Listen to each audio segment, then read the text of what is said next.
Hello guys, आज चाहिँ म आएको तोरी बोक्नलाई आज पनि।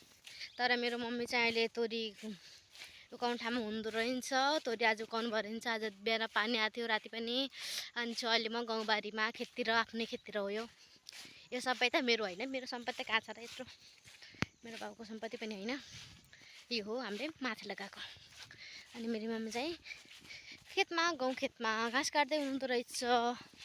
अनि म आएँ। अब मेरो कामै हो कि बोक्ने, मलाई यस्तो आउन। मलाई घाँस काट्न आउँछ भने बाँड्न आउन, बोक्न आउँछ। तर बोक्न आउँछ, बोकाउन जस्तै अब बोकाइदिएपछि मात्रै बोक्न आउँछ। त्यस्तो मान्छे म। एउटा जानेपछि अर्को नजाने भन्ने सोचौँला। बाध्यता परेपछि त जोप्नु गरिन्छ।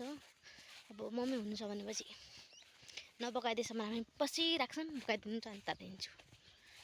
त्यस्तै घाँस काट्छु अनि नबाँधिदिएपछि बसिराख्छु, त्यस्तै हो।